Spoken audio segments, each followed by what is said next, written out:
Welcome to this explainer. I like to think of our time together today as an ongoing civilization observation log. Okay, let's dive right into this. We're looking at a massive structural shift in how our world actually operates beneath the surface. You know, we constantly hear these anxious claims that trust is collapsing. But to truly grasp what's happening, we need to look a lot deeper than just surface-level phenomena or individual behaviors. We're going to examine the actual architecture of an irreversible society and explore the structural reasons why trust just doesn't recover the way it once did.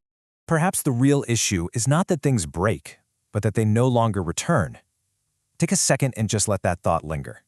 When we look at all the friction today, whether it's an online dispute, some kind of organizational failure, or a big political divide, it's so easy to fall into emotional or moral critiques, right? We naturally want to find a bad guy.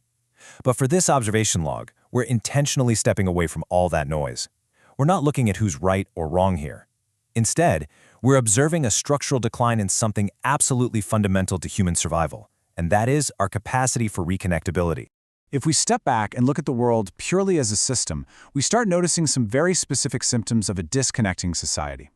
We're seeing permanent online labeling, where just a single mistake or an out-of-context moment becomes this eternal, unshakable tag. We've got permanent digital memory. Our networks literally never forget, and they rarely forgive. There's this profound and growing difficulty in reconnecting after any sort of separation or ideological drift. And on top of that, we are constantly surrounded by an instant evaluation culture demanding immediate judgments, which leads to this really deep, always connected fatigue. Now try to depersonalize these issues for a minute.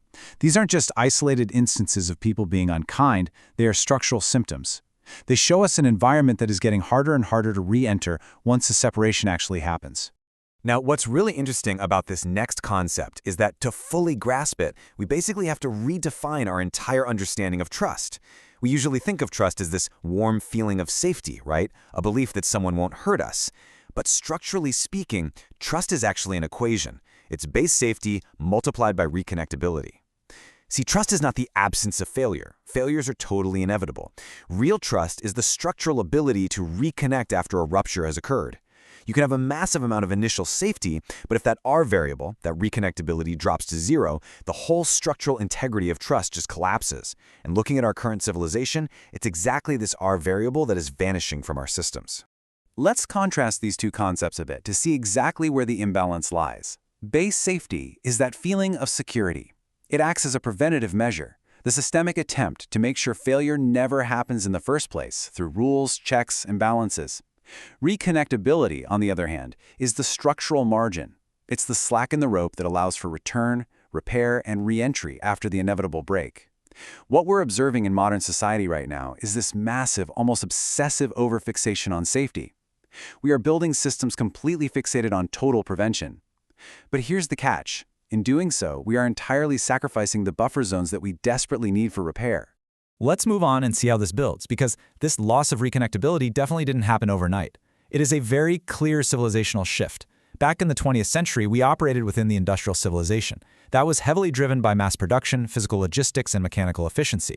Then, moving into the 2000s, the information civilization really took over, fundamentally accelerating our connection, our data sharing, and this constant syncing across the globe. But now, as we push further into the 2020s, we're establishing the AI civilization. This brand new phase is heavily characterized by history fixation, predictive optimization, and continuous evaluation.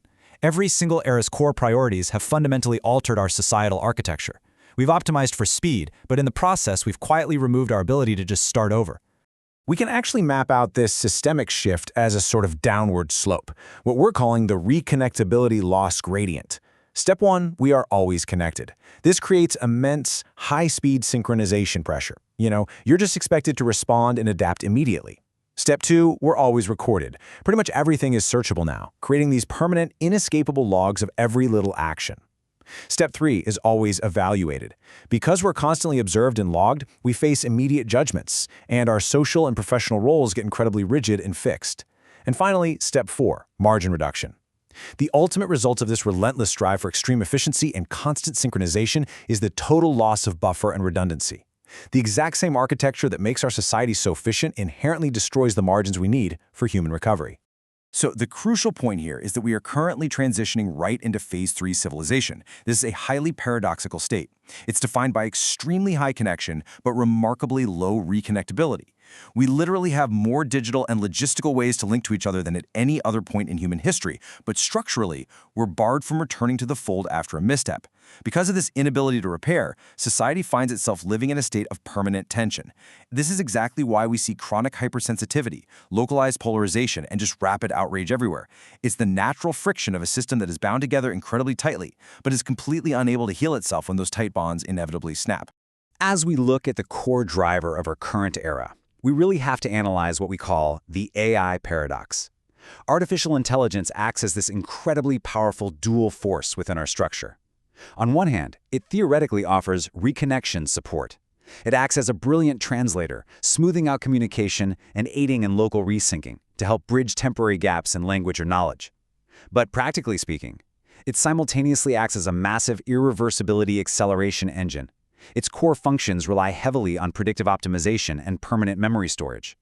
By constantly evaluating past data to predict future behavior, it makes histories permanent and locks individuals into these fixed roles. So while it definitely could support connection, its underlying mechanics actually amplify our inability to erase the past. And this brilliantly illustrates the crossroads we're standing at right now. We can observe two very distinct future scenarios. Branch A is the complete sync society. It's highly efficient, sure, but it's one where histories are permanently fixed, actions are irreversible, and social friction is incredibly high because there's simply no room for error. On the other side, we have Branch C, the reconnectable civilization. This structure requires something we call a care layer.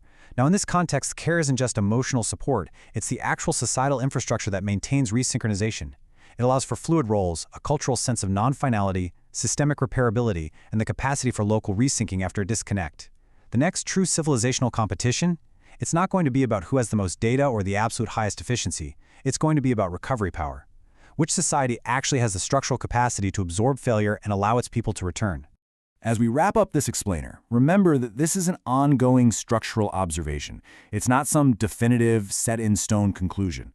The goal today wasn't to hand you a simple answer, but really to expose the machinery that's quietly shaping our world. We have to look at the gradients and the pressures operating beneath the surface. So I want to leave you with this final, somewhat profound question to carry with you. As we build increasingly powerful systems in the AI era, do we really need a society that never fails, or do we desperately need a society that allows return?